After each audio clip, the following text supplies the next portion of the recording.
नमस्कार दोस्तों, मैं सुनील अमृत। यूजीसी नेट गोल्ड में आप सभी का स्वागत है। आज हम लोग जो स्टार्ट करने वाले हैं वो रहेगा भाई मध्यकालीन भारत। मध्यकालीन भारत की शुरुआत करेंगे और मध्यकालीन भारत से पहले अगर हम बात करें तो प्राचीन भारत की मैं इससे पहले सारी क्लासें आप लोगों के सामने ला चुका था। मध्यकालीन भारत व आधुनिक भारत इसमें रह रहा है। आगामी जो परीक्षाएं होने वाली है पीजीटी की, टीजीटी, इसके अलावा बिहार पीजीटी का भी एग्जाम जो है अभी उसके फॉर्म आने वाले हैं भाई, बहुत जल्द उसका भी एग्जाम होगा। और यूजीसी नेट जो आपका रहेगा जून 2026 में। तो उन सभी के लिए ये क्लासें बहुत महत्वपूर्ण होने वाली है। विस्तार से पढ़ाऊंगा, बिल्कुल डिटेल से। जिस तरह से हमने प्राचीन भारत कंप्लीट किया है, इसी तरह से मध्यकालीन भारत को भी हम विस्तार से पढ़ने वाले हैं और डिटेल से इसमें पढ़ेंगे। तो आज की जो क्लास रहेगी वो पहली क्लास है मध्यकालीन भारत की, और इसकी जो स्टार्टिंग हम करेंगे वो करेंगे आपका प्रारंभिक इस्लामिक जो आक्रमण हुए उनके बारे में पढ़ना है। वैसे तो इससे पहले अगर देखा जाए इस्लाम धर्म का उदय आता है, लेकिन इस्लाम धर्म के उदय से कभी क्वेश्चन आते नहीं, ना ही कभी पूछे जाते। मोहम्मद साहब और उसके अलावा जो इस्लाम धर्म की स्थापना की गई थी, लेकिन आपके जो क्वेश्चन देखने को मिलेंगे आपको वो मिलते हैं भारत पर जब आक्रमण शुरू हुए। भारत पर जब मुस्लिम आक्रमण शुरू हुए तो वे कब शुरू हुए थे, और आपके अगर इसमें देखा जाए कि 1857 तक इसमें हमको पढ़ना होता है। मध्यकालीन भारत की अगर मैं बात करूं शुरुआत की तो 712 से स्टार्ट होगा। मोहम्मद बिन कासिम का जो आक्रमण होगा सबसे पहले। इसके बाद हम जो है भारत पर तुर्क आक्रमणों के बारे में पढ़ेंगे, और तुर्क आक्रमण में आपके दो हमको शासक पढ़ने हैं, महमूद गजनवी और मोहम्मद गोरी। उसके बाद आपका दिल्ली सल्तनत आएगा। दिल्ली सल्तनत में हमको 5 वंश पढ़ने होते हैं। गुलाम वंश है, खिलजी वंश है, तुगलक वंश, सैयद वंश और लोधी वंश। लोधी वंश के अंत के बाद यानी कि 1526 के बाद हम लोग पढ़ेंगे फिर मुगल वंश। मुगल वंश में हमको जो है आपका सबसे पहले बाबर के बारे में पढ़ना है। बाबर के बाद अगर हम बात करें तो उसका पुत्र हुमायूं आया, हुमायूं के बाद अकबर आएगा।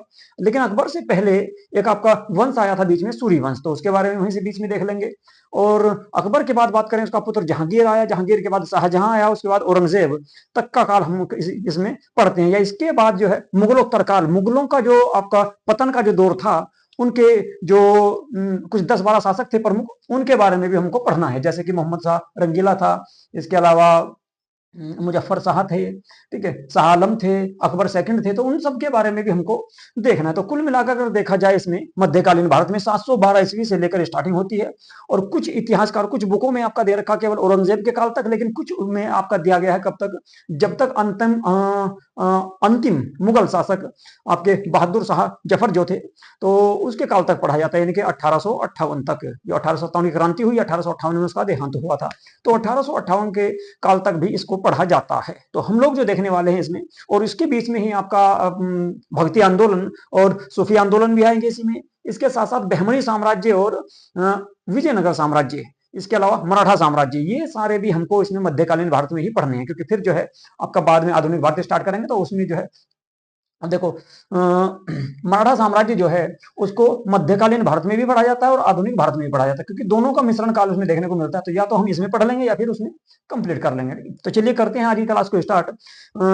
भारत में सबसे पहले हम देखेंगे जो प्रारंभिक आक्रमण हुए उनके बारे में हमको बात करनी है। इनके 712 से और 1025 तक का जो काल रहेगा उसको हम आज इस क्लास में कंप्लीट करने वाले हैं, क्योंकि 712 में मोहम्मद बिन कासिम का आक्रमण हुआ। उसके बाद महमूद गजनवी आए, महमूद गजनवी के बाद मोहम्मद गोरी के बारे में भी हम लोग जो है इसी में कंप्लीट कर लेंगे। तो सबसे पहले मोहम्मद बिन कासिम के बारे में अगर हम बात करें तो उसने सिंध के क्षेत्र पर आक्रमण किया था 712 ईस्वी में। उसके बाद फिर महमूद गजनवी आएंगे। महमूद गजनवी के अभियान में सबसे प्रमुख होता है आपका सोमनाथ मंदिर। सोमनाथ मंदिर पर जो उनका आक्रमण किया गया था, उसके बाद जाटों के विरुद्ध आक्रमण हुआ। इसके बाद मोहम्मद गोरी की अगर हम बात करें तो मोहम्मद गोरी में तराइन का युद्ध हुआ, तराइन का प्रथम युद्ध और सेकंड युद्ध। उसके बाद चंदावर का युद्ध हुआ। तो ये कुछ प्रमुख युद्ध थे, और फिर आपका दिल्ली सल्तनत आ जाएगी उसके बाद। तो चलिए करते हैं आज की क्लास को स्टार्ट।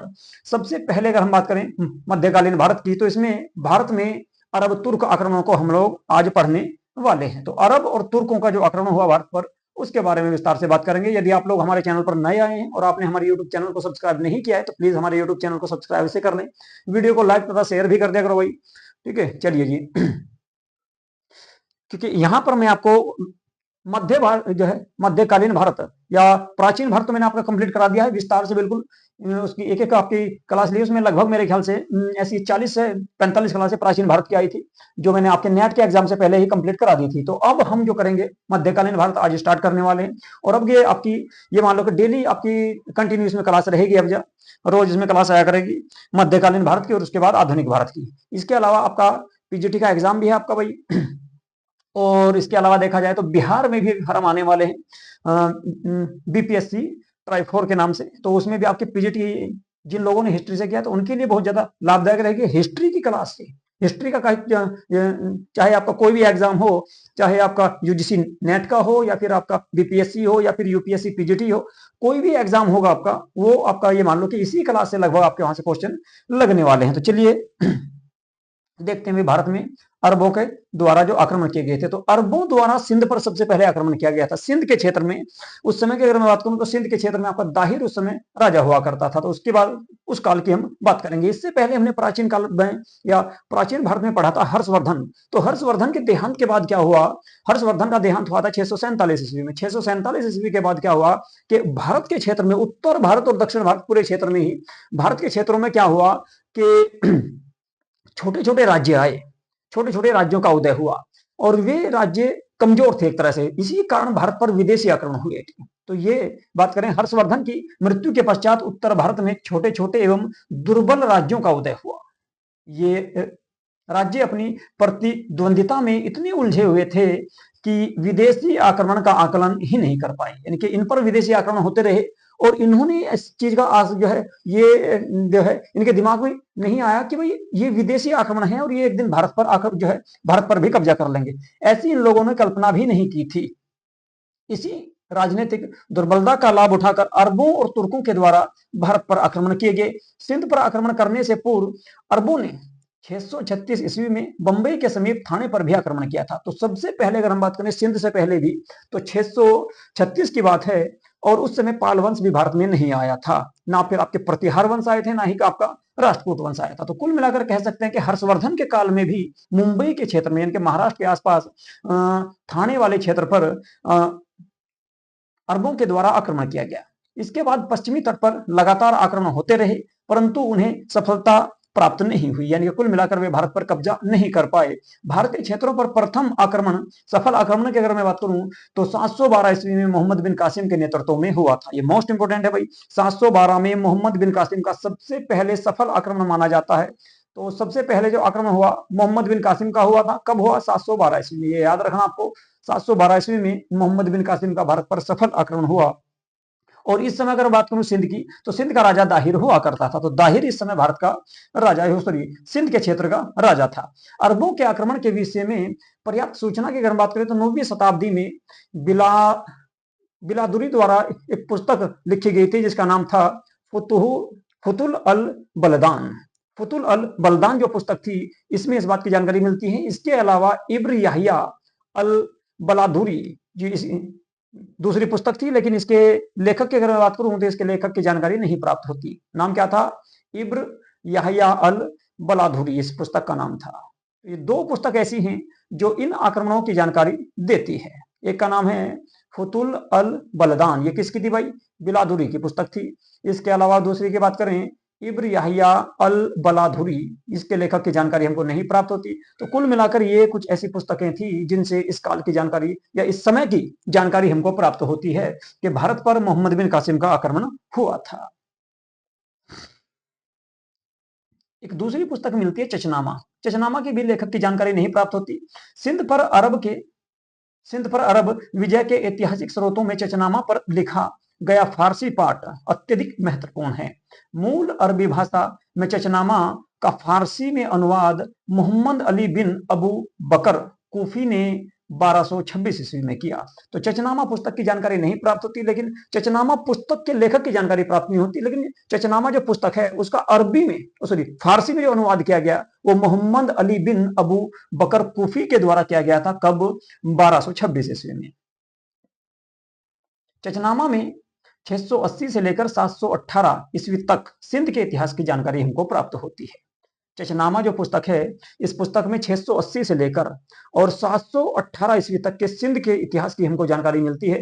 व्युत्पत्ति की दृष्टि से चचनामा शब्द का अर्थ चच की कहानी है। चच एक राजा हुआ करता था सिंध का। चच सिंध के हिंदू ब्राह्मण शासक थे।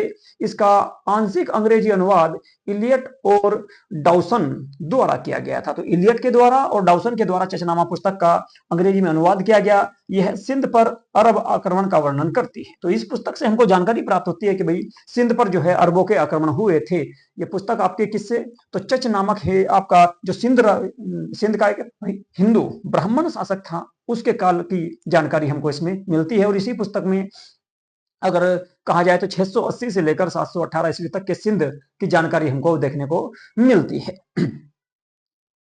मोहम्मद बिन कासिम के बारे में बात करेंगे। मोहम्मद बिन कासिम और सिंध पर विजय उसने की। तो 712 ईस्वी में मोहम्मद बिन कासिम का भारत पर आक्रमण हुआ था।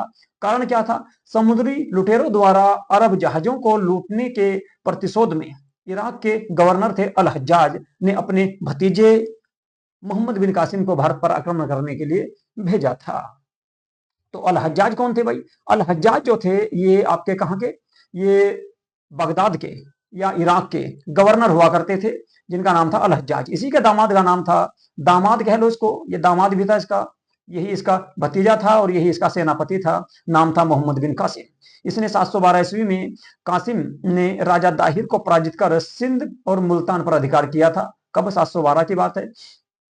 तो ये आपका कहां से आया भाई, इराक से आया था। इराक से एक विशाल सेना लेकर भारत में आया और इसने भारत पर आक्रमण किया या सिंध पर आक्रमण किया था। और सिंध का जो शासक था दाहिर, उसको पराजित किया। सबसे पहले जो आक्रमण करेगा ये देवल बंदरगाह पर करेगा, उसके बाद अरोर वाले क्षेत्र पर आक्रमण होगा और उसके बाद फिर ये मुल्तान को जीतेगा। तो क्रम से देखेंगे इसके बारे में। उसके बाद महत्व क्या रहा इसका, यह भारत में पहली सफल इस्लामी राजनीतिक उपस्थिति थी, जिसने भविष्य के संपर्कों के लिए प्रवेश का मार्ग द्वार या प्रवेश द्वार का कार्य किया था। तो कुल मिलाकर जो है अरबों के लिए जो प्रवेश द्वार खोला गया वो सिंध विजय के बाद खुला, क्योंकि इससे पहले कई बार इन लोगों ने आक्रमण किया लेकिन ये भारत को नहीं जीत पाए, ना ही उनमें सफल हुए।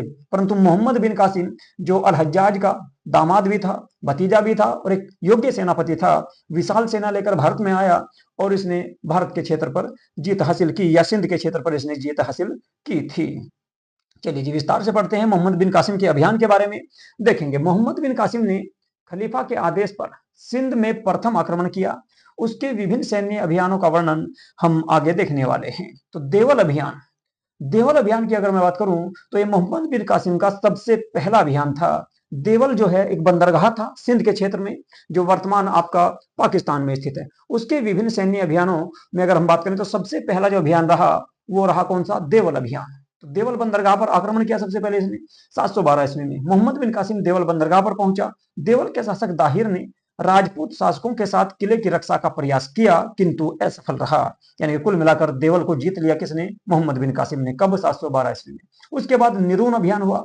निरून अभियान, देवल से मोहम्मद बिन कासिम निरून की ओर बढ़ा। यानी कि कुल मिलाकर क्या हुआ कि देवल को जीतने के बाद मोहम्मद बिन कासिम निरून की ओर बढ़ा। यह नगर उस समय बौद्ध भिक्षुकों और श्रमणों के अधीन हुआ करता, यानी कि बौद्ध धर्म के भिक्षुक रहा करते थे। यहाँ पर इस क्षेत्र में कौन रहते थे, बौद्ध भिक्षुक रहा करते थे और बौद्ध भिक्षुकों के द्वारा ही इस क्षेत्र में शासन किया जा रहा था।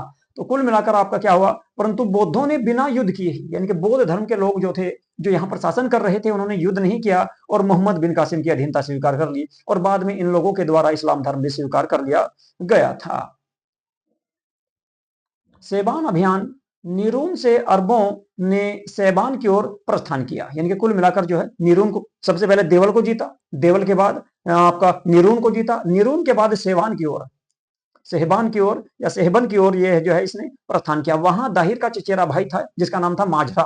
माजरा शासन कर रहा था कहां पर, सेहबन में। तो सेहबन में माजरा शासन कर रहा था, जो आपका दाहिर का चचेरा यानी कि चाचा का लड़का था, चचेरा भाई था। उसने बिना युद्ध किए ही मोहम्मद बिन कासिम की अधीनता स्वीकार कर ली। तो कुल मिलाकर जो है आपका अगर बात करूं, निरून और सेहबन ये दो क्षेत्र ऐसे रहे जिन्होंने मोहम्मद बिन कासिम का प्रतिरोध नहीं किया, युद्ध नहीं किया, बिना युद्ध किए ही अधीनता स्वीकार इन लोगों ने कर ली थी। इसके बाद सेहबन के बाद मोहम्मद बिन कासिम कहां पर पहुंचा, रावल पर। रावल अभियान, मोहम्मद बिन कासिम ने सेहबन विजय के पश्चात सिंध नदी को पार कर दाहिर पर आक्रमण किया, क्योंकि दाहिर इस समय रावल में आ चुका था।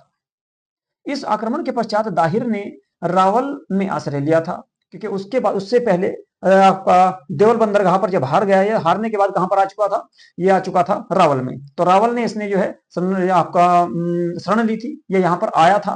परंतु 20 जून 712 ईस्वी में दाहिर और मोहम्मद बिन कासिम के मध्य युद्ध हुआ, जिसमें दाहिर मारा गया या दाहिर का देहांत हो गया। तो 712 ईस्वी को दाहिर का देहांत हो गया था, ये भी आपको याद रखना। 712 ईस्वी में दाहिर की हत्या कर दी गई मोहम्मद बिन कासिम के द्वारा। कहां पर की गई थी, तो रावल में की गई थी भाई, रावल में उसकी हत्या की गई थी दाहिर की, 20 जून 712 ईस्वी को। इसके बाद ब्राह्मणाबाद, रावल से मोहम्मद बिन कासिम ने ब्राह्मणाबाद की ओर प्रस्थान किया। उसकी रक्षा जो कर रहा था ब्राह्मणाबाद की, तो दाहिर का वह लड़का था जिसका नाम था जयसिंह। जयसिंह यहाँ पर शासन कर रहा था। इस स्थान पर भयानक युद्ध हुआ, जिसमें लगभग 20,000 सैनिक मारे गए थे।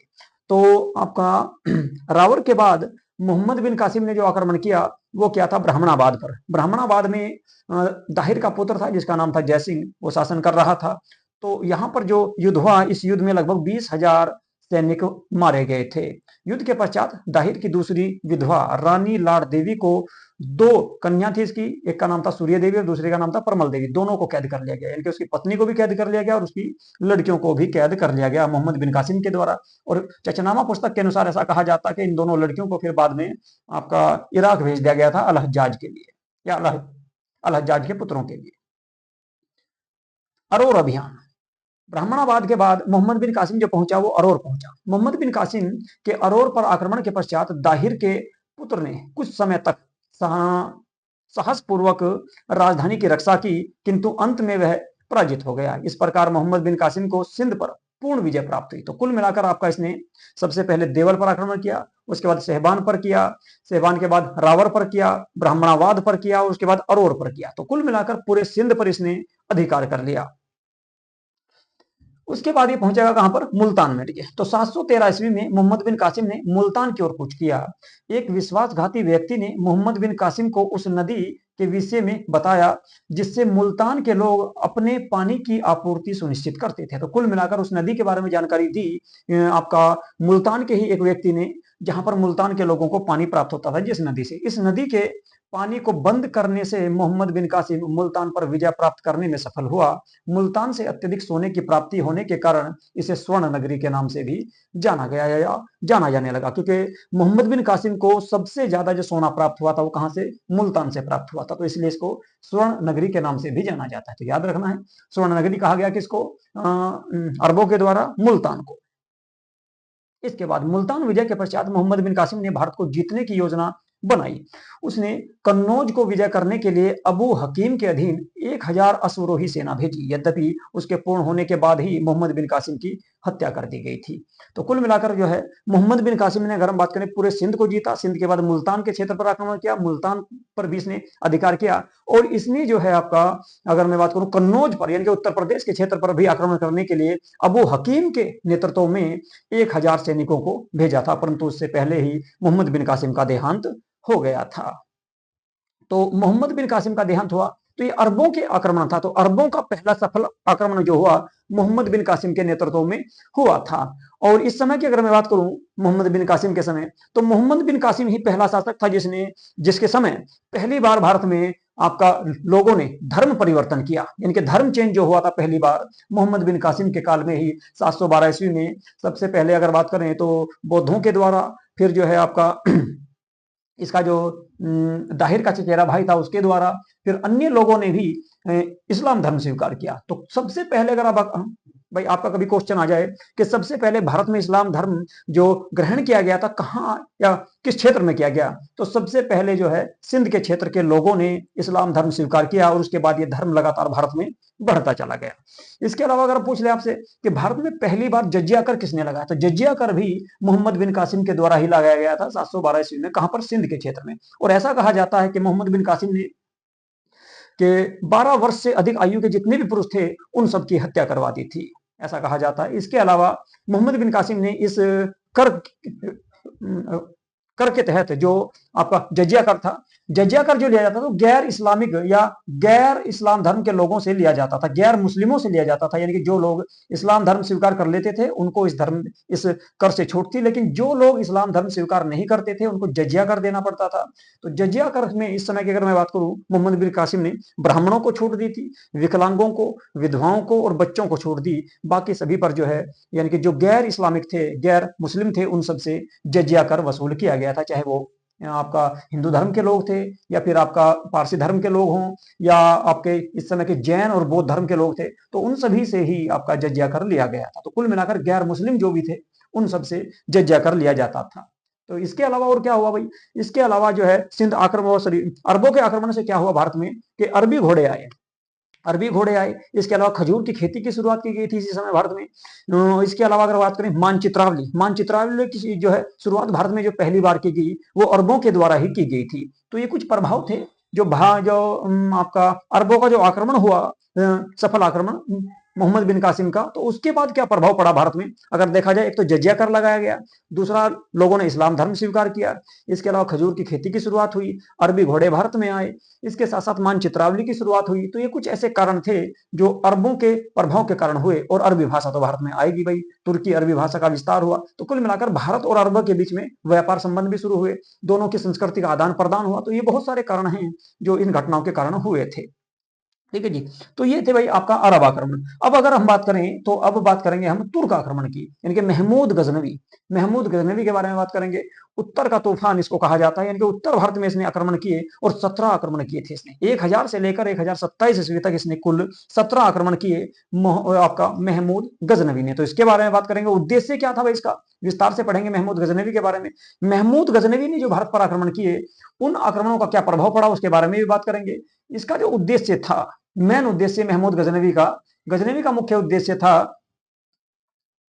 कि भाई भारत से एक तो धन लूटा जाए, सबसे बड़ा कारण था धन लूटने का। इसके अलावा इस्लाम धर्म का प्रचार प्रसार करना भी इसका उद्देश्य था, क्योंकि इसी उद्देश्य से इसने मंदिरों को तोड़े थे। तो इसका उद्देश्य भारत में शासन करना नहीं था। महमूद गजनवी का जो उद्देश्य था वो भारत में शासन करना नहीं था, बल्कि इसका मेन उद्देश्य था भारत की संपत्ति को लूट कर ले जाना और यहाँ के आपकी जो मंदिरों का या धर्म का विनाश करना। तो कुल मिलाकर आपका मूर्तियों को तोड़ने का इसने काम किया था, इसलिए इसको मूर्ति भंजक के नाम से भी जाना जाता है। अगर बात करें रणनीति की तो 1000 ईस्वी में से लेकर 1027 ईस्वी के बीच इसने लगभग 17 आक्रमण किए और निशाना जो बनाया मुख्य रूप से इसने संपन्न मंदिर और नगर जैसे कि मथुरा और कन्नौज जैसे शहरों को लूटा। इसके अलावा भारत के जो विशाल मंदिर थे उन मंदिरों को लूटा और उनको तुड़वाया भी। तो कुल मिलाकर इसने इस्लाम धर्म का प्रचार किया, दूसरा फिर संपत्ति लूटी भारत से। तो दो ही इसके उद्देश्य थे, एक तो अपने धर्म का प्रचार प्रसार करना, दूसरा भारत की संपत्ति को लूटना या धन को यहाँ से लूट कर ले जाना, न कि भारत में शासन करना। तो दो इसके उद्देश्य थे, ये इसके उद्देश्य रहेंगे।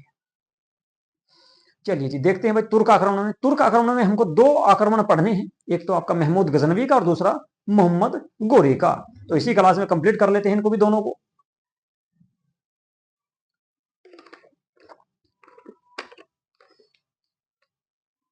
चलिए जी देखते हैं तुर्क आक्रमण। 8वीं सदी में भारत पर अरबों के आक्रमण के पश्चात भारत में बहुत सी क्षेत्रीय शक्तियों का उदय हुआ। यानी इस समय बहुत सारे जो है क्षेत्रीय शक्तियां आई, राजपूत शासक बने कई सारे इस समय, परंतु इन शक्तियों के मध्य समन्वय न होने के कारण, इनके समझौता न होने के कारण भारत में तुर्क आक्रमण को विफल न कर सकी। यानी कुल मिलाकर अगर हम बात करें तो 8वीं शताब्दी के बाद में जब मोहम्मद बिन कासिम का आक्रमण हुआ उसके बाद भी भारतीय राजाओं को सबक नहीं मिला। मोहम्मद बिन कासिम के आक्रमण के बाद भी भारतीय राजा सचेत नहीं हुए, एकजुट नहीं हुए और ना ही वे जागरूक हुए। तो इसी कारण हुआ क्या, बाद में फिर आपका 1000 ईस्वी के आसपास तुर्कों के द्वारा भी आक्रमण किए गए और तुर्क जो है एक तरह से सफल रहे इसमें, जिसमें मोहम्मद बिन कासिम सॉरी महमूद गजनवी और मोहम्मद गोरी सबसे प्रमुख रहेंगे। अरबों के विपरीत तुर्कों को भारत में मुस्लिम शासन की स्थापना का श्रेय प्रमुखता से दिया जाता है। देखो अरबों के द्वारा केवल शुरुआत की गई थी मुस्लिम धर्म की भारत में, लेकिन तुर्कों के द्वारा यहाँ पर प्रमुख रूप से इस्लाम धर्म को स्थापित किया गया और साम्राज्य जो स्थापित करेंगे पहली बार भारत में तो वो करेगा जो आपका मोहम्मद गोरी वादी। मोहम्मद गोरी का ही सेनापति रहेगा आपका कौन, कुतुबुद्दीन ऐबक। तुर्कों का आक्रमण को देखते हैं तो तुर्कों में अगर बात करें सबसे पहले तुर्क में तो अल्पतगीन, उसके बाद सुबुक्तगीन और फिर गजनवी वंश के संस्थापक थे ये, ठीक है। अल्पतगीन जो था ये गजनवी वंश का संस्थापक था, जबकि सुबुक्तगीन को गजनवी वंश का वास्तविक संस्थापक माना जाता है। गजनी में स्वतंत्र तुर्क राज्य की स्थापना और भारत पर आक्रमण करने वाला प्रथम तुर्क शासक अल्पतगीन था। 986 ईस्वी में सुबुक्तगीन ने हिंदू शाही राजवंश के राजा जयपाल के विरुद्ध एक संघर्ष में भाग लिया। क्योंकि देखो तुर्क आपका, अगर मैं बात करूं, गजनवी वंश का वास्तविक जो संस्थापक था वो माना जाता है सुबुक्तगीन को, ठीक है। लेकिन इससे पहले आपके शासक बने थे कौन? अल्पतगीन, उसके बाद सुबुक्तगीन, ठीक है। तो सुबुक्तगीन के बारे में बात करते हैं। सुबुक्तगीन ने हिंदू शाही राजा या राजवंश के राजा जयपाल के विरुद्ध एक संघर्ष में भाग लिया और इसने जयपाल को पराजित भी किया था। यानी कुल मिलाकर इसने जयपाल को पराजित किया, जो उस समय सिंध के क्षेत्र में शासन कर रहा था। उसके बाद इसका पुत्र आएगा महमूद गजनवी, जिसने गजनवी वंश की स्थापना की। यामनी वंश का ये आपका ज्येष्ठ पुत्र भी था। इसके बाद अगर हम बात करें, सुल्तान की उपाधि धारण करने वाला भी ये पहला शासक था।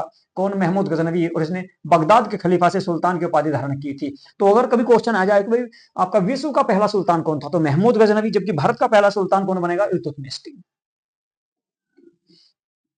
भारत पर 17 बार इसने आक्रमण किए थे और 1025 ईस्वी में सोमनाथ मंदिर पर भी इसने आक्रमण किया। उस समय इसने सोमनाथ मंदिर को लूटा और उसे नष्ट भी कर दिया था। उसके बाद जो आएगा फिर अब बाद में आपका शिहाबुद्दीन मोहम्मद गोरी आएगा। मोहम्मद गोरी के भी भारत पे जो है कई बार आक्रमण हुए, लेकिन उनमें अगर मैं बात करूं सबसे प्रमुख, एक मिनट भाई,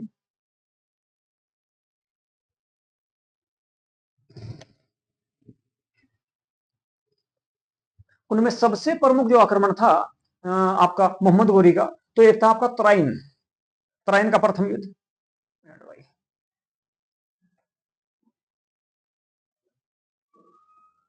एक तो आपका तराइन का प्रथम युद्ध रहेगा, इसके अलावा तराइन का सेकंड युद्ध रहेगा, और फिर चंदावर का युद्ध। ये तीन प्रमुख युद्ध रहेंगे आपके मोहम्मद गोरी के, तो उनके बारे में भी हम विस्तार से बात करेंगे। भारत में मुस्लिम साम्राज्य का वास्तविक संस्थापक भी मोहम्मद गोरी को ही माना जाता है। चलिए सबसे पहले पढ़ते हैं भाई अल्पतगीन के बारे में, उसके बाद सुबुक्तगीन के बारे में पढ़ेंगे, फिर आपका महमूद गजनवी और फिर मोहम्मद गोरी। तो विस्तार से इन सब के बारे में हम लोग पढ़ने वाले हैं। तो 932 ईस्वी में अल्पतगीन नामक तुर्क सरदार ने गजनी साम्राज्य की स्थापना की। कहां पर? अफगानिस्तान में। तो गजनी साम्राज्य की जो स्थापना की गई थी वो किसके द्वारा की गई? अल्पतगीन के द्वारा की गई थी, तथा गजनी को अपनी राजधानी इसने बनाई थी। यह बुखारा के सामंती शासक अब्दुल मलिक, जो 964 से लेकर 900, एक मिनट, सन गलत है भाई 964 से लेकर, सॉरी 864 है भाई, देखिए ये 864 है, इसमें आपको करेक्शन करना है। सन इसका गलत आ रहा है, छोड़ दो, ऑप्शन को छोड़ दो, सन मत देखो इसका, छोड़ दो। यह है बुखारा के सामंती शासक अब्दुल मलिक का दास हुआ करता था। कौन? अल्पतगीन। वह असाधारण योग्यता और साहस का स्वामी था, जिस कारण उसे 956 ईस्वी में खुरासान का राज्यपाल बनाया गया। तो खुरासान का इसको पहली बार जो राज्यपाल जो बनाया गया, तो वो 956 ईस्वी में बनाया गया था। किसको? अल्पतगीन को। इसके बाद 961 ईस्वी में अब्दुल मलिक की मृत्यु के बाद उसके भाई और चाचा के मध्य सिंहासन के लिए युद्ध हुआ, आपस में लड़े, जिसमें अल्पतगीन ने उसके चाचा की सहायता की। किंतु इस युद्ध में अब्दुल मलिक के भाई मसूर की विजय हुई। यानी कुल मिलाकर जिसको सपोर्ट अल्पतगीन ने किया था वो नहीं जीत पाया, लेकिन उसके विरोध में जो लड़ रहा था जिसका नाम था मंसूर, तो मंसूर की जीत हुई और मंसूर के द्वारा राज्य स्थापित किया गया। इसकी मृत्यु के पश्चात इमहाक और बल्तगीन क्रम से गजनी वंश के या गजनवी वंश के शासक रहे। बल्तगीन के पश्चात पीराई तथा उसके पश्चात सुबुक्तगीन गजनी की गद्दी पर बैठा। तो सुबुक्तगीन फिर क्या उसके बाद गद्दी पर बैठा था। अब बात करते हैं सुबुक्तगीन की। सुबुक्तगीन अल्पतगीन का एक दास था, यानी कि अल्पतगीन का एक दास हुआ करता था सुबुक्तगीन, और सुबुक्तगीन के ही पुत्र का नाम था महमूद गजनवी। अल्पतगीन की योग्यता को इतना अल्पतगीन इसकी योग्यता से इतना प्रभावित था कि उसे अमीर उल उमरा अमीर उल उमरा की जो उपाधि दी गई थी वो सुबुक्तगीन को दी थी। किसने? अल्पतगीन के द्वारा। अल्पतगीन के द्वारा ये उपाधि इसको दी गई थी भाई, विभूषित किया। अल्पतगीन ने अपनी पुत्री का विवाह सुबुक्तगीन के साथ में कर दिया, यानी कि बाद में इसने अपनी पुत्री का विवाह भी सुबुक्तगीन के साथ कर दिया था। यह वह पहला तुर्की शासक था जिसने हिंदू शाही शासक जयपाल को पराजित किया। तो जयपाल पर आक्रमण किया किसने, आपका सुबुक्तगिन ने, और इसने जयपाल को पराजित किया था। 997 ईस्वी में इसकी मृत्यु होने के पश्चात इसका पुत्र महमूद गजनवी गद्दी पर बैठा, जिसे महमूद गजनवी कहा जाता है। भारत पर आक्रमण करने वाला प्रथम तुर्क मुस्लिम शासक सुबुक्तगिन को ही माना जाता है। तो भारत पर जो आक्रमण, देखो अगर पूछेगा भारत पर सफल आक्रमण करने वाला पहला अरब शासक, तो मोहम्मद बिन कासिम रहेगा। यानी कि अरबों के द्वारा जो आक्रमण किया वो सफल रहेगा कौन, मोहम्मद बिन कासिम। लेकिन तुर्क आक्रमण की अगर बात करें तो उसमें आएगा सुबुक्तगिन। सुबुक्तगिन भारत पर पहला ऐसा शासक था, पहला ऐसा तुर्क शासक था जिसने भारत पर सफल आक्रमण किया, तो वो सुबुक्तगिन के द्वारा किया गया था, और इसने राज्यपाल को पराजित किया, सॉरी जयपाल को पराजित किया था, जो आपका हिंदू शाही वंश का राजा था सिंध के क्षेत्र में। अब बात करेंगे महमूद गजनवी के बारे में, क्योंकि 998 ईस्वी में सुबुक्तगिन का देहांत हो गया। उसके बाद इसका पुत्र महमूद गजनवी गद्दी पर बैठा, जो 998 ईस्वी से लेकर 1030 ईस्वी तक शासक रहा। तो महमूद गजनवी 998 ईस्वी में मात्र 27 वर्ष की आयु में गद्दी पर बैठा था, और यह अपने पिता के शासनकाल में ही शासक बन गया था। यानी कि उस समय इसका पिता भी जीवित था, उसी समय ये आपका शासक बन गया था जिस समय वो बीमार चल रहा था। तो कुल मिलाकर इसके पुत्र ने ही इसको गद्दी पर बिठाया था। इसने 1000 से लेकर 1027 ईस्वी के बीच भारत पर 17 आक्रमण किए, जिनका प्रमुख उद्देश्य भारतीय धन संपदा को लूटना, और मैंने आपको बताया कि धर्म का प्रचार प्रसार करना था, इस्लामिक धर्म का। महमूद को मूर्तियों को तोड़ने के कारण मूर्ति भंजक या बुद्ध किशन के नाम से भी, बुद्ध किशन के नाम से भी जाना जाता है। ये आपको याद रखना है, कई बार एग्जाम में आपको देखने को मिला है कि मूर्ति भंजक या बुद्ध किशन, या बुद्ध किशन किसको कहा जाए, बुद्ध किशन मतलब बुतों को तोड़ने वाला, बुत मतलब मूर्तियों, मूर्तियों को तोड़ने वाले को मूर्ति भंजक या बुत किशन के नाम से जाना जाता है। महमूद गजनवी द्वारा जारी की गई रजत मुद्रा, यानी कि चांदी की जो मुद्रा थी, एक और अरबी और दूसरी ओर संस्कृति मुद्रा के लेख अंकित किए गए हैं। तो इसके द्वारा जो सिक्के जारी किए गए थे, चांदी के रजत मुद्राएं जो जारी की गई, उन पर क्या है कि एक और तो आपका अरबी में और दूसरी ओर संस्कृत में लेख लिखे गए हैं। तो यानी कि भारतीय और तुर्क दोनों संस्कृतियों का प्रभाव उसमें देखने को मिलता है। महमूद के दरबार में अलबरूनी, फिरदौसी, उतबी और फारूकी जैसे विद्वान भी निवास किया करते थे। ये आपको नाम याद रखने हैं, अलबरूनी, इसके अलावा फिरदौसी, क्योंकि अलबरूनी जो आया था वो आपका जब सोमनाथ मंदिर पर आक्रमण हुआ तो उस समय अलबरूनी भारत में आया था। तो अलबरूनी जो आया भारत में, ये सोमनाथ मंदिर के समय, सोमनाथ मंदिर पर जब आक्रमण हुआ तो उस समय ये भारत में आया था। इसके अलावा फिरदौसी और उतबी भी इसके दरबार में, इसके अलावा फारूकी भी इसके दरबार में रहा करते थे, इतिहासकार थे, विद्वान थे। इसी के दरबार में फिरदौसी ने शाहनामा की रचना की थी। तो फिरदौसी की जो पुस्तक है वो आपकी शाहनामा है। शाहनामा नामक जो पुस्तक है उसकी रचना फिरदौसी के द्वारा की गई, और वो महमूद गजनवी के दरबार में ही रहा करता था, जिससे भारतीय इतिहास की जानकारी भी हमको मिलती है। महमूद गजनवी के प्रमुख आक्रमणों की बात करेंगे, जो मेन इसके आक्रमण रहे, तो आक्रमणों का एक बार मैं क्रम आपको इसमें बता देता हूँ। पहला जो आक्रमण हुआ वो 1000 ईस्वी में हुआ था। 1000 ईस्वी में इसने सीमावर्ती भारतीय नगरों पर आक्रमण, यानी कि अफगानिस्तान और पाकिस्तान का जो बॉर्डर वाला क्षेत्र है उस क्षेत्र पर इसने आक्रमण किए थे। तो सबसे पहला आक्रमण इसका 1000 ईस्वी के आसपास हुआ।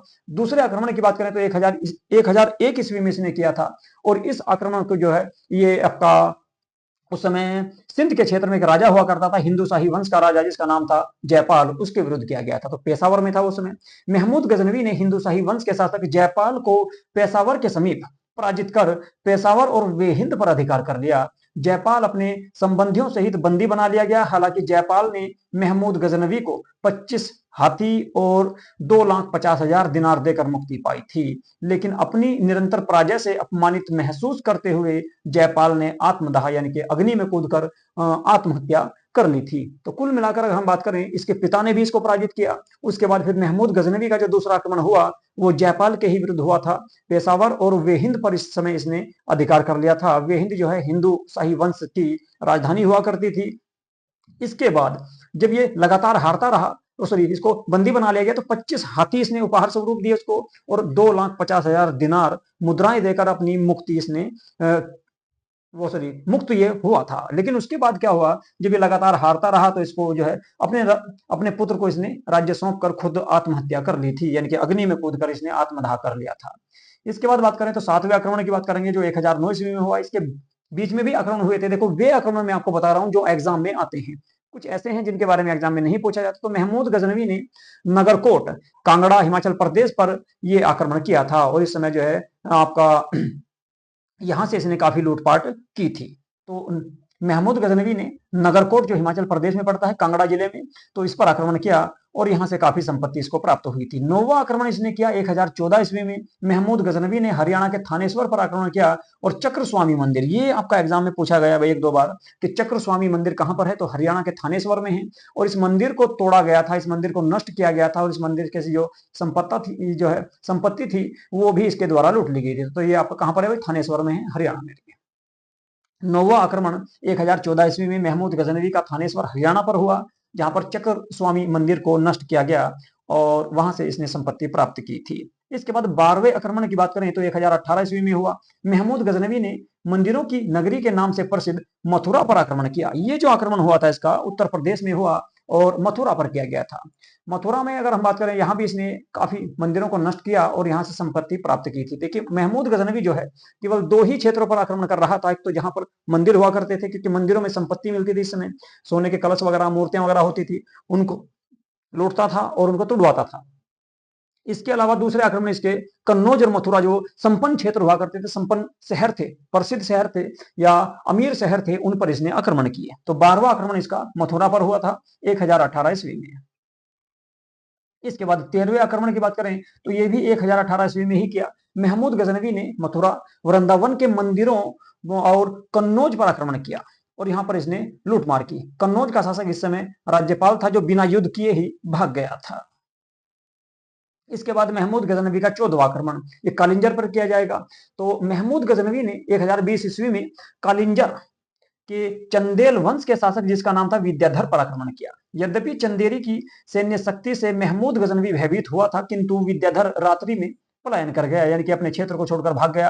अतः महमूद गजनवी कालिंजर से कुछ लूटपाट करके वापस आ गया था। तो कुल मिलाकर अगर हम बात करें, कालिंजर का इस समय राजा जो हुआ करता था, चंदेल वंश का राजा था विद्याधर। विद्याधर ने इसका सामना किया और दोनों के बीच में युद्ध हुआ, लेकिन इस युद्ध में महमूद गजनवी इससे भयभीत हो गया था। परंतु युद्ध समाप्त होने से पहले ही विद्याधर क्या हुआ, अपना धैर्य खो बैठा और जो है अपने क्षेत्र को छोड़कर चला गया। लेकिन बाद में सेना ने युद्ध किया, लेकिन बाद में वे जो है जब राजा चला गया तो पराजित हुए और पराजित होने के बाद एक तरह से इसने कुछ क्षेत्रों पर, कुछ ग्रामीण क्षेत्रों पर, कालिंजर को जीत नहीं पाया, कालिंजर के दुर्ग को ये जीत नहीं पाया था, लेकिन ग्रामीण क्षेत्रों में इसने कुछ लूटपाट की थी और वहां से ये फिर वापस आ गया था। इसके बाद 15वां आक्रमण जो रहेगा फिर दोबारा से आपका कालिंजर पर होगा, क्योंकि आपका कालिंजर को ये पूरी तरह से जीत नहीं पाया था और ना ही कालिंजर से इसने संपत्ति लूटी थी, लेकिन उसके आसपास के जो क्षेत्र थे, ग्रामीण जो क्षेत्र थे, वहां से इसने कुछ संपत्ति प्राप्त की थी। तो 15वां आक्रमण जो हुआ वो 1021 ईस्वी में हुआ। महमूद गजनवी ने चंदेल वंश के शासक विद्याधर के दुर्ग कालिंजर पर आक्रमण किया, किंतु वह विद्याधर को पराजित नहीं कर पाया था, क्योंकि इस दुर्ग को वो जीत नहीं पाया। अंत में क्या हुआ, विद्याधर ने महमूद गजनवी के साथ में संधि कर ली, समझौता कर लिया, जिसके अनुसार महमूद गजनवी को 15 दुर्ग और अत्यधिक धन संपत्ति प्राप्त हुई थी। लेकिन दुर्गों को लेकर कहां जाता, यहीं पर छोड़कर संपत्ति लूटकर यहां से चला गया। इस प्रकार भारत का एकमात्र राजपूत शासक विद्याधर था, जो महमूद गजनवी से कभी भी पराजित नहीं हुआ, यानी कि हारा नहीं था। अब बात करेंगे सोमनाथ मंदिर की। भाई जो सबसे प्रमुख आक्रमण था सोमनाथ मंदिर पर हुआ 1025 ईस्वी में। एग्जाम में बहुत बार पूछा जाता है। सोमनाथ की अगर मैं बात करूं तो ये गुजरात के सौराष्ट्र क्षेत्र में है। अभियान की बात करें तो यह है गजनवी का सबसे प्रसिद्ध और विनाशकारी आक्रमण माना जाता है, क्योंकि इस आक्रमण में इसने सोमनाथ मंदिर को नष्ट किया था। मंदिर की अनकृत संपत्ति लूटी गई थी इस समय, और ज्योतिर्लिंग को भी इसने खंडित किया, यानी कि जो शिवलिंग था यहाँ पर उसको भी नष्ट करवा दिया था। प्रभाव क्या हुआ इस घटना ने, भारतीय जनमानस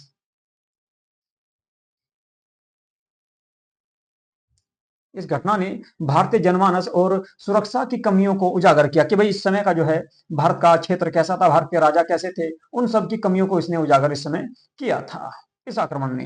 तो 1025 ईस्वी में ही महमूद गजनवी ने गुजरात के काठियावाड़ में स्थित सोमनाथ के मंदिर पर आक्रमण किया और उसे नष्ट कर दिया। सोमनाथ के शिवलिंग के टूटे हुए टुकड़ों को गजनी की जामा मस्जिद की सीढ़ियों में लगा दिया गया था, ताकि लोग जो है उन पर पैर रख के चढ़ें। तो कुल मिलाकर जो सोमनाथ मंदिर था उसको नष्ट किया इसने, और जो शिवलिंग था उस शिवलिंग को तुड़वाकर उसके जो टुकड़े थे उनको आपका गजनी जो शहर था, गजनी शहर में एक मस्जिद थी जामा मस्जिद, उस जामा मस्जिद की दीवारों पर सॉरी पैड़ियों पर उन पत्थरों का इस्तेमाल किया गया। या सोमनाथ मंदिर के जो टुकड़े थे, जो सॉरी शिवलिंग के जो टुकड़े थे, उनको इसने क्या करा, जामा मस्जिद की सीढ़ियों पर लगा दिया ताकि लोग उस पर पैर जो है पैर रख रख के ऊपर चढ़े। धन की दृष्टि से यह सर्वाधिक सफल अभियान था महमूद गजनवी का। अगर हम बात करें महमूद गजनवी का सोमनाथ मंदिर पर सबसे बड़ी सबसे सफल अभियान माना जाता है, क्योंकि इसमें जो है इसको अपार संपत्ति प्राप्त हुई थी महमूद गजनवी को। अगर हम बात करें इस समय वहां का जो शासक था वो चालुक्य या सोलंकी वंश का राजा हुआ करता था, जिसका नाम था भीमदेव प्रथम। तो भीमदेव प्रथम इस समय कहां का शासक था, काठियावाड़ का राजा था या गुजरात का शासक हुआ करता था। इसी वर्ष महमूद गजनवी ने गुजरात की राजधानी जो अहिलवाड़ा थी, अहिलवाड़ा पर भी आक्रमण किया और भीमदेव प्रथम बिना युद्ध किए ही भाग गया था। यहाँ का शासक था भीमदेव प्रथम। तो भीमदेव प्रथम जो था बिना युद्ध किए ही भाग गया, उसने इसका प्रतिरोध नहीं किया, इसका सामना नहीं किया। भीमदेव प्रथम ने ही उसके बाद जब ये यहाँ से लूटपाट करके वापस चला गया तो 1026 से लेकर 1042 ईस्वी के बीच में सोमनाथ मंदिर का पुनर्निर्माण करवाया था। यानी कि दोबारा से जो सोमनाथ मंदिर को जो बनवाया वो भीमदेव प्रथम के द्वारा ही बनवाया गया था, जब महमूद गजनवी इस मंदिर को लूटकर चला गया था वापस। लेकिन जब ये यहां से वापस जा रहा था महमूद गजनवी संपत्ति लूटकर, तो उसी समय इस पर आक्रमण किया किसने, जाटों के द्वारा। जाटों का प्रतिरोध और महमूद गजनवी का अंतिम अभियान रहेगा फिर बाद में। तो महमूद गजनवी पर जो है, जब महमूद गजनवी सोमनाथ मंदिर की संपत्ति को लूटकर लेकर जा रहा था तो उसी समय क्या हुआ, इस पर जाटों के द्वारा आक्रमण किया गया। जो सिंध के क्षेत्र में जाट रहा करते थे उनके द्वारा आक्रमण किया गया था। सोमनाथ से लौटते समय सिंध के जाटों ने गजनवी की थकी हुई सेना को परेशान किया तथा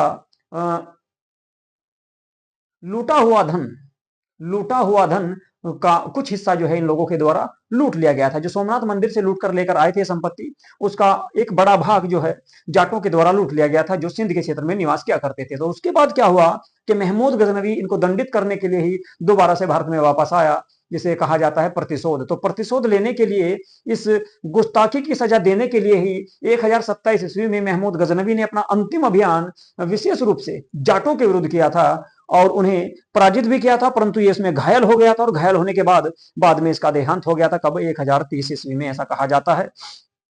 चलिए देख लेते हैं थोड़ा सा इसका विस्तार से। 17वां आक्रमण 1027 ईस्वी। तो महमूद गजनवी ने भारत के में अंतिम आक्रमण सिंध पर किया या सिंध के जाटों के विरुद्ध किया था। जब महमूद गजनवी सोमनाथ को लूटकर गजनी वापस जा रहा था, तब सिंध के जाटों ने उसे परेशान किया और उसकी संपत्ति जो सॉरी उसकी नहीं कह सकते, सोमनाथ मंदिर की जो संपत्ति वो लूट कर लेकर गया था उसको जाटों ने लूट लिया। तो जाटों को दंडित करने के लिए ही महमूद गजनवी ने अपने या उनके राज्य पर आक्रमण किया था। कब, 1027 ईस्वी में। और इस क्षेत्र में भी महमूद गजनवी के द्वारा लूटपाट की गई थी। तो कुल मिलाकर अगर बात करें, ये आपका 17वां जो आक्रमण हुआ ये 1027 ईस्वी में हुआ था और जाटों के विरुद्ध हुआ था, जो सिंध के क्षेत्र के जाट हुआ करते थे, और उनको इसने दंडित भी किया था, परंतु ये उसमें घायल हो गया था। और घायल होने के बाद ऐसा कहा जाता है कि गजनी वापस गया और गजनी वापस जाने के बाद 1027 ईस्वी के आसपास इसका देहांत, सॉरी 1030 ईस्वी में महमूद गजनवी का देहांत हो गया था भाई। कब, 1030 ईस्वी में। तो 1030 ईस्वी में महमूद गजनवी का देहांत हो गया था। तो कुल मिलाकर बात करें महमूद गजनवी की, तो सोमनाथ मंदिर से इसको काफी संपत्ति प्राप्त हुई और इसका जो उद्देश्य था, मेन उद्देश्य था संपत्ति लूटना। दूसरा उद्देश्य था क्या, इस्लाम धर्म का प्रचार प्रसार करना, यानी कि मंदिरों को तोड़ना। इसलिए मंदिरों को तोड़ा, इसलिए इसको बुद्ध किशन या फिर आपका मूर्ति भंजक के नाम से भी जाना जाता है। और विश्व का पहला सुल्तान भी इसी को माना जाता है, क्योंकि सुल्तान की उपाधि धारण करने वाला पहला जो राजा था वो महमूद गजनवी था। अब भाई अंतिम रूप से देख लेते हैं मोहम्मद गोरी के बारे में और फिर हम अपनी क्लास को एंड कर देंगे। तो मोहम्मद गोरी के बारे में भी पढ़ेंगे। मोहम्मद गोरी साम्राज्य निर्माता। भारत में अगर आप बात करें मुस्लिम राज्य की स्थापना की तो वो महमूद गजनवी के द्वारा ना करके मोहम्मद गोरी के द्वारा की गई थी। मोहम्मद गोरी ऐसा शासक था जिसने भारत में इस्लाम धर्म को फैलाया और इस्लामिक साम्राज्य की स्थापना की थी। जबकि मोहम्मद बिन कासिम ने भी कुछ समय के लिए स्थापना की थी, लेकिन वो बाद में समाप्त हो गया। लेकिन मोहम्मद गोरी जो साम्राज्य स्थापित करके जाएगा, फिर उसके गुलाम कुतुबुद्दीन ऐबक के द्वारा एक सल्तनत की स्थापना की जाएगी, जिसको दिल्ली सल्तनत के नाम से जाना गया, यानी कि गुलाम वंश की स्थापना की जाएगी। और फिर ये वंश एक लंबे समय तक, यानी कि 1526 ईस्वी तक दिल्ली सल्तनत आपको देखने को मिलेगी, जिसमें लोधी वंश अंतिम रहेगा। उसके बाद फिर मुगल आएंगे और मुगलों के द्वारा मुगल वंश की स्थापना की जाएगी बाबर के द्वारा। तो मोहम्मद गोरी के बारे में देख लेते हैं। मोहम्मद गोरी साम्राज्य निर्माता इसको कहा गया है। देखिए महमूद गजनवी जो था, महमूद गजनवी के द्वारा केवल आपका क्या किया गया, महमूद गजनवी के द्वारा केवल संपत्ति लूटी गई भारत से। महमूद गजनवी भारत से संपत्ति लूट कर लेकर जा रहा था, है जी, लेकिन इसने क्या किया, इसने साम्राज्य स्थापित किया, इसने अपना साम्राज्य स्थापित किया, मोहम्मद गोरी के द्वारा अपना साम्राज्य स्थापित किया गया। तो बदलाव क्या रहा, गजनवी के विपरीत मोहम्मद गोरी का उद्देश्य केवल लूटपाट नहीं बल्कि एक से भारत में एक स्थायी साम्राज्य या इस्लामिक साम्राज्य की स्थापना करना था। तो मोहम्मद गोरी ने भारत में एक इस्लामिक साम्राज्य, मुस्लिम साम्राज्य की स्थापना की, जबकि महमूद गजनवी केवल संपत्ति लूट कर लेकर जाता था। मोहम्मद गोरी प्रतिद्वंदी, इसका सीधा मुकाबला दिल्ली और अजमेर के शक्तिशाली शासक जो थे पृथ्वीराज चौहान से हुआ। पृथ्वीराज चौहान ने इसको एक बार पराजित भी किया था, लेकिन वो इसको मार नहीं पाया उस समय, जो उसकी बहुत बड़ी भूल मानी जाती है। और उसके बाद फिर दूसरे युद्ध में इसने खुद पृथ्वीराज चौहान को मार दिया, जिसमें चंदावर के शासक या कन्नौज के जो शासक थे जयचंद, वे भी मोहम्मद गोरी का साथ दे रहे थे। तो अब देखेंगे भाई मोहम्मद गोरी के बारे में, मुइजुद्दीन मोहम्मद गोरी के बारे में विस्तार से बात करते हैं। मुइजुद्दीन मोहम्मद बिन साम इसका पूरा नाम था, को भारत में मुस्लिम वंश का वास्तविक संस्थापक माना जाता है, जिसे सिहाबुद्दीन मोहम्मद गोरी या गोर वंश का मोहम्मद भी कहा जाता है। तो ये सब इसी का नाम है, मोहम्मद गोरी भी इसी को कहते हैं, मोहम्मद बिन साम भी इसी का नाम था, और सिहाबुद्दीन मोहम्मद गोरी भी इसी का नाम था, और गोर वंश का मोहम्मद भी इसी को कहा जाता है। यद्यपि महमूद गजनवी ने भारत पर कई बार आक्रमण किए, किंतु वह भारत में मुस्लिम साम्राज्य के निर्माण करने में असफल रहा, यानी कि उसने भारत में मुस्लिम साम्राज्य की स्थापना नहीं की। वस्तुतः मोहम्मद गोरी को भारत में मुस्लिम साम्राज्य को स्थापित करने का श्रेय दिया जाता है। तो मोहम्मद गोरी ही एक ऐसा शासक था या पहला शासक था जिसने भारत में मुस्लिम साम्राज्य की स्थापना की। गोरी वंश का उदय की अगर बात करें तो 12वीं शताब्दी में हुआ। महमूद गजनवी के अधीन गोर एक पड़ोसी राज्य हुआ करता था उस समय, और मोहम्मद गोरी जो था वो 1173 ईस्वी में यहाँ का शासक बना। तो 1173 में शासक बना और उसके बाद लगातार इसने अपने साम्राज्य को फैलाया। मोहम्मद गोरी ने 1175 ईस्वी में से लेकर 1205 यानी कि जब तक इसका देहांत नहीं हुआ, मध्य भारत में साम्राज्य स्थापित करने के लिए विभिन्न आक्रमण किए। वे कौन कौन से आक्रमण थे उन सब के बारे में विस्तार से बात करेंगे। तो मोहम्मद गोरी के दास की अगर बात करें, गुलामों की, इसके गुलाम कौन कौन से थे जो इसके बाद शासन करेंगे, फिर आपका एक था आपका ताजुद्दीन यलदौज, ये आपका मोहम्मद गोरी के बाद गजनी का शासक बनेगा। दूसरा था कुतुबुद्दीन ऐबक, जो दिल्ली और लाहौर का शासक बनेगा, और दिल्ली सल्तनत की स्थापना भी कुतुबुद्दीन ऐबक के द्वारा ही की जाएगी। इसके अलावा बात करें नासिरुद्दीन कुबाचा, इसको ऊंच और गुजरात का क्षेत्र दिया जाएगा उस समय, मुल्तान और ऊंच तथा सिंध वाला क्षेत्र इसको प्राप्त होगा मोहम्मद गोरी के देहांत के बाद। और एक था बख्तियार खिलजी। बख्तियार खिलजी जो था इसने आक्रमण किया था बंगाल पर, इसी ने सैन वंश का अंत किया था और बंगाल पर भी अधिकार इसने किया था। बिहार और बंगाल के क्षेत्र में इसने सत्ता स्थापित की थी कुछ समय के लिए बख्तियार खिलजी ने। तो ये चार इसके गुलाम देखने को मिलेंगे, यलदौज, कुबाचा, ऐबक और बख्तियार खिलजी। भारत पर मोहम्मद गोरी के आक्रमणों की बात करते हैं तो भारत पर मोहम्मद गोरी का प्रथम जो आक्रमण हुआ वो 1175 ईस्वी में मुल्तान पर हुआ था। तो सबसे पहले इसने जो आक्रमण किया वो मुल्तान में किया था।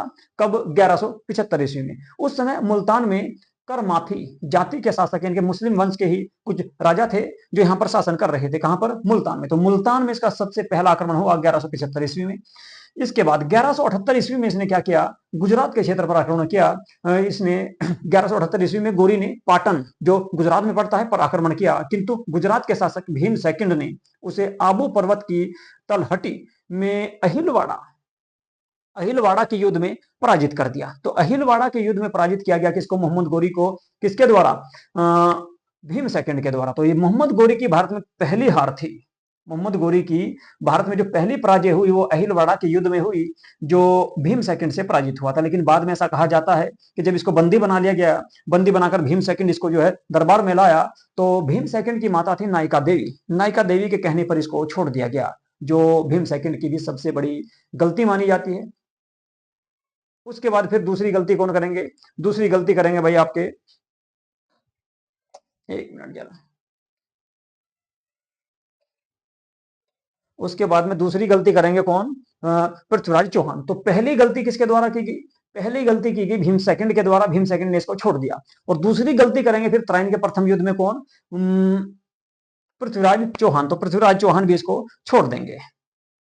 चलिए जब देखते हैं 1179 ईस्वी में, यानी कि वहां से हारने के बाद, गुजरात में हारने के बाद इसने दक्षिण की ओर को छोड़कर उत्तर की ओर आक्रमण करने शुरू करे, यानी कि पेशावर पर। तो 1179 ईस्वी में इसने पेशावर पर आक्रमण किया और उस पर उसका अधिकार स्थापित हो गया। 2 वर्ष के पश्चात यानी कि 1182 ईस्वी में इसने लाहौर यानी कि पंजाब पर आक्रमण करके लाहौर पर भी कब्जा कर लिया, जिसमें खुसरो मलिक ने गोरी को बहुमूल्य भेंट देकर अपनी रक्षा की। मोहम्मद गोरी ने 1185 ईस्वी में सियालकोट को भी जीत लिया, जो उत्तर भारत के सॉरी उत्तर पाकिस्तान के क्षेत्र में स्थित है। तो सियालकोट पर कब्जा किया कब? 1185 में। 1182 में इसने लाहौर पर कब्जा किया और 1179 ईस्वी में इसने पेशावर, तो सबसे पहले पेशावर के बाद सबसे पहले मुल्तान पर किया था, लेकिन उसके बाद फिर क्या हुआ, अहिलवाड़ा में हार गया। अहिलवाड़ा में हारने के बाद फिर ये कहां पहुंचा? पेशावर की ओर पहुंचा, पेशावर को जीता। पेशावर के बाद अगर बात करें तो लाहौर को जीता और लाहौर के बाद इसने सियालकोट को जीता। जब सियालकोट को जीत लिया इसने और लाहौर को जीत लिया तो उसके बाद क्या हुआ कि आपस में सीमा लगने लगी इसके राज्य की पृथ्वीराज चौहान के राज्यों के साथ, यानी कि अजमेर और दिल्ली के साथ में इसकी सीमा स्पर्श करने लगी। मोहम्मद गोरी ने 1186 ईस्वी में पुनः लाहौर के शासक खुसरो मलिक को बंदी बनाकर लाहौर को भी जीत लिया, यानी कि लाहौर को अपने साम्राज्य में शामिल कर लिया। पहले इसने लाहौर को जीता था, लेकिन कुछ पैसे लेकर लाहौर का जो शासक था खुसरो मलिक, उसको जो है उसका राज्य वापस कर दिया था। लेकिन बाद में इसने क्या करा, 1186 ईस्वी में लाहौर पर कब्जा कर लिया और लाहौर पर कब्जा करने के बाद सीमा स्पर्श होने लगी किसके साथ? भटिंडा के साथ। मोहम्मद गोरी द्वारा 1191 ईस्वी में भटिंडा के दुर्ग पर आक्रमण किया गया, जो आपका पृथ्वीराज चौहान का एक जो है दुर्ग हुआ करता था, किला हुआ करता था। उस समय भटिंडा का शासक पृथ्वीराज चौहान के संरक्षण में था। ये कुल मिलाकर जो पृथ्वीराज चौहान की सुरक्षा में था या एक तरह से उसका मित्र था, जिससे पृथ्वीराज चौहान को अत्यंत पीड़ा पहुंची। तो तराइन के युद्ध के प्रमुख कारणों में से एक कारण माना जाता है भटिंडा का दुर्ग। तो भटिंडा के दुर्ग यानी कि जो पंजाब का क्षेत्र है, यानी कि आज वर्तमान के पंजाब में जो भारत में स्थित है, तो इस क्षेत्र तक आ चुका था कौन? आपका मोहम्मद गोरी। तो फिर उसके साथ में क्या हुआ? पृथ्वीराज चौहान के साथ में युद्ध होगा इसका। तो तराइन का प्रथम युद्ध हमको देखने को मिलेगा 1191 ईस्वी में। तो तराइन के युद्ध की बात करेंगे। तराइन का जो युद्ध हुआ वो 1191 ईस्वी में हुआ। 1191 ईस्वी में भटिंडा के निकट तराइन का प्रथम युद्ध हुआ। मोहम्मद गोरी और पृथ्वीराज चौहान के बीच में ये युद्ध हुआ था, जिसमें मोहम्मद गोरी की पराजय हुई थी। मोहम्मद गोरी की भारत में यह दूसरी पराजय थी। तो पहली पराजय कहां पर हुई? अहिलवाड़ा में। दूसरी पराजय कहां पर हुई? तराइन में। तो तराइन की अगर मैं बात करूं परिणाम की इसकी, तो पृथ्वीराज चौहान की सेना ने मोहम्मद गोरी को बुरी तरह से पराजित किया था और इसमें गोविंद राज नाम का जो है सेनापति था, जिसने भाग लिया था पृथ्वीराज चौहान की सेना की ओर से। इसके अलावा बात करूं चूक की, अगर हम बात करें यहाँ पर चूक क्या हुई, तो भागती हुई सेना का पीछा न करना, यानी कि मोहम्मद गोरी की जब सेना हार गई और वो भाग रहा था यहाँ से अपनी जान बचाकर, तो उसका पीछा नहीं किया गया। गोरी को जीवित जाने दिया गया, किसके द्वारा? पृथ्वीराज चौहान के द्वारा। और इतिहास में ये सबसे बड़ी भूल साबित हुई। आने वाले समय में अब अगले ही साल में ये सबसे बड़ी भूल साबित होगी आपके किसकी? पृथ्वीराज चौहान की। सबसे पहले जो भूल की थी किसने? भीम सेकंड के द्वारा की गई कि उसको जीवित छोड़ दिया गया। दूसरी भूल करेगा कौन? पृथ्वीराज चौहान। घटना की बात करें तो गोरी युद्ध में घायल हो गया और उसे जान बचाकर भागना पड़ा था। तो मोहम्मद गोरी तराइन के युद्ध में, तराइन के प्रथम युद्ध में जो 1191 ईस्वी में हुआ, तराइन हरियाणा में पड़ता है भाई। तो इस युद्ध में क्या हुआ कि आपका गोरी की हार हुई और हारने के बाद जब वो घायल हो गया तो अपनी जान बचाकर यहाँ से भागा। लेकिन पृथ्वीराज चौहान की गलती रही कि उसने उसकी सेना का पीछा नहीं किया, उसको पकड़ा नहीं और ना उसको मारा, यानी कि उसको जाने दिया, कुल मिलाकर कह सकते हैं। तो ये आपकी पृथ्वीराज चौहान की सबसे बड़ी भूल मानी जाती है। अब होगा तराइन का सेकंड युद्ध। तराइन के पश्चात युद्ध में पराजित होने के बाद मोहम्मद गोरी गजनी लौट गया, लेकिन 1192 ईस्वी में वह पुनः तराइन आ पहुंचा और 1192 ईस्वी में तराइन का द्वितीय युद्ध प्रारंभ हुआ और एक बड़ी सेना के साथ पृथ्वीराज चौहान ने गोरी का सामना किया, किंतु वह गोरी को पराजित नहीं कर पाया। तराइन के युद्ध का विवरण जो है मिनहाज उस सिराज में मिलता है। मिनहाज उस सिराज जो पुस्तक है, इसमें तराइन के सेकंड युद्ध की जानकारी हमको मिलती है। इसके अलावा एक और पुस्तक आपको देखने को मिलेगी, उसमें भी आपका चंद्रवरदाई की पुस्तक है पृथ्वीराज रासो। उसमें भी आपको तराइन के प्रथम और सेकंड युद्ध की जानकारी हमको देखने को मिलती है। तो तराइन का जो सेकंड युद्ध हुआ था वो कब हुआ भाई? 1192 ईस्वी में। 1192 ईस्वी में हुआ और इस युद्ध में हारने के बाद भारत में मुस्लिम राज्य एक तरह से पूरी तरह से स्थापित हो गया था। वापसी की बात करें, 1 साल बाद मोहम्मद गोरी बेहतर तैयारी करके घुड़सवार और तीरंदाजों को अपने साथ लेकर भारत में आया। विजय हुई, पृथ्वीराज चौहान पराजित हुए और उनको बंदी बना लिया गया और बाद में इनकी हत्या भी कर दी गई थी। महत्व क्या हुआ? इस विजय ने भारत में तुर्की साम्राज्य और दिल्ली सल्तनत की नींव रखी। तो तराइन का जो सेकंड युद्ध था, इसी ने भारत में मुस्लिम साम्राज्य की स्थापना का श्रेय जो है इसी युद्ध को दिया जाता है और भारत में दिल्ली सल्तनत की जो स्थापना हुई वो भी इस युद्ध के ही बाद हमको देखने को मिलेगी। गोरी ने द्वितीय तराइन युद्ध के पश्चात दिल्ली को अपनी राजधानी बनाकर हांसी, समाना, मेरठ और अलीगढ़ पर भी अधिकार किया था। तो कुल मिलाकर तराइन को जीतने के बाद इसने क्या करा, दिल्ली को तो अपनी राजधानी बनाई, ठीक है, क्योंकि अजमेर और दिल्ली का शासक तो पृथ्वीराज चौहान था ही, और इन दोनों क्षेत्रों को इसने जीत लिया। उसके बाद इसने क्या करा, दिल्ली को राजधानी बनाई, सेंटर बनाया। उसके बाद हांसी और समाना के साथ साथ मेरठ और अलीगढ़ पर भी इसने अधिकार कर लिया था। तो पूरे यानी कि कह सकते हैं कि दिल्ली एनसीआर वाले क्षेत्र पर मोहम्मद गोरी का कब्जा हो गया था 1192 के बाद। अब बात करेंगे चंदावरी युद्ध की। देखिए, जो इससे पिछला जो युद्ध हुआ, तराइन का सेकंड युद्ध, इस युद्ध में पृथ्वीराज चौहान के खिलाफ जो है जयचंद ने भी मोहम्मद गोरी को सपोर्ट किया था, क्योंकि एक घटना है इसमें देखने को मिलती है कि तराइन के सेकंड युद्ध से पहले ही वह आपका जो जयचंद था, जयचंद की पुत्री का नाम था संयोगिता, और संयोगिता आपकी प्रेम करती थी किससे, पृथ्वीराज चौहान से, जिस कारण जो है पृथ्वीराज चौहान ने उसका हरण कर लिया था। उसका जो है संवर, जब उसकी शादी होने वाली थी, स्वयंवर हो रहा था, तो उस समय उसने पृथ्वीराज चौहान के द्वारा संयोगिता का हरण कर लिया गया, जिस कारण पृथ्वीराज चौहान और जयचंद के बीच में दुश्मनी थी। इसी कारण तराइन के दूसरे युद्ध में जयचंद ने मोहम्मद गोरी को सपोर्ट किया था, लेकिन 2 साल बाद मोहम्मद गोरी फिर से जयचंद के साथ लड़ेगा और जयचंद की हत्या करेगा। तो युद्ध होगा आपका कौन सा भाई, चंदावर का युद्ध। कब हुआ, 1194 ईस्वी में। सन याद रखना, कई बार इनके सन भी पूछ लेता। तराइन का प्रथम युद्ध कब हुआ, 1191, और तराइन का दूसरा युद्ध जो हुआ 1192 में हुआ, और 1194 में हुआ था आपका चंदावर का युद्ध, जिससे क्या हुआ कि कन्नौज का पतन हुआ। कन्नौज इस समय उज्जैन, कन्नौज उत्तर प्रदेश का क्षेत्र है भाई, ये वाला, ठीक, यहाँ पर देख रहे हैं आप। और यहाँ का जो शासक हुआ करता था वो था जयचंद। देखा नहीं कहीं, कोई बात नहीं, ये रहा भाई, ठीक है, जयचंद था, और इसके वंश का नाम था कौन सा, गहलवाड़ वंश।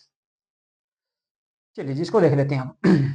तो दिल्ली जीतने के बाद गोरी ने कन्नौज के शक्तिशाली राजा जयचंद, जो गहड़वाल वंश का राजा था, उसको चुनौती दी या उसके साथ युद्ध किया। परिणाम हुआ चंदावर, इटावा के पास में चंदावर पड़ता है। तो चंदावर के युद्ध में जयचंद मारा गया और उसकी सेना पराजित हुई। निष्कर्ष क्या हुआ, इस जीत के साथ ही उत्तर भारत में विस्तृत गंगा यमुना मैदान पर तुर्की सत्ता स्थापित हो गई, यानी कुल मिलाकर पूरा उत्तर प्रदेश अब कब्जा लिया किसने, मोहम्मद गोरी के द्वारा। तो उत्तर प्रदेश यानी कन्नौज का क्षेत्र जीतने के बाद इसने क्या करा, पूरे क्षेत्र में यानी कि पूरे उत्तर प्रदेश में गंगा के ऊपर वाला जो हिस्सा था सारा, गंगा का जो उत्तर भारतीय का जो मैदान था, उस सारे क्षेत्र पर कब्जा किया। दिल्ली एनसीआर पर कब्जा कर लिया। इसके अलावा पूरे पाकिस्तान पर कब्जा किया। इसके अलावा अफगानिस्तान पर। तो ये पूरा आपका कौन सा था, गौरवंश। गौरवंश की अगर बात करें मोहम्मद गोरी के समय, तो पूरा अफगानिस्तान, पाकिस्तान, इसके अलावा दिल्ली एनसीआर और पूरा उत्तर प्रदेश का क्षेत्र जो है गौरवंश के अंतर्गत आ गया था। तो 1194 ईस्वी में मोहम्मद गोरी ने कन्नौज के शासक जयचंद पर आक्रमण किया और चंदावर के युद्ध में उसे पराजित करके जयचंद की पराजय के उपरांत उसकी हत्या कर दी गई। और 1205 ईस्वी में मोहम्मद गोरी का अंतिम जो मुकाबला हुआ वो जाटों के ही विरुद्ध हुआ था भाई, जिनको खोखर जाति कहा जाता था। खोखर जाति के जो जाट हुआ करते थे सिंध वाले क्षेत्र में, खोखरों से हुआ। और मोहम्मद गोरी जब वापस गजनी जा रहा था, तो इस युद्ध में क्या हुआ कि जो ना खोखरों के जो पतन के लिए आया था ये, तो उसमें क्या हुआ कि खोखर जाति के लोगों ने या जाट खोखर जातियों के लोगों के द्वारा इसे घायल कर दिया गया। और उसमें घायल होने के बाद जब ये वापस गजनी की ओर गया, तो मार्ग में ही, जो रास्ते में ही एक क्षेत्र पड़ता था जिसका नाम है दमयक। तो दमयक नामक स्थान पर 15 मार्च 1206 ईस्वी को इसका देहांत हो गया था। तो 1206 ईस्वी में इसका देहांत हुआ। कब, 15 मार्च 1206 ईस्वी में दमियक नामक स्थान पर। कभी एग्जाम में आ जाए तो याद रखना है आपको कि मोहम्मद गोरी का देहांत कहां पर हुआ था, तो गजनी में नहीं हुआ, इसका देहांत हुआ था दमियक में।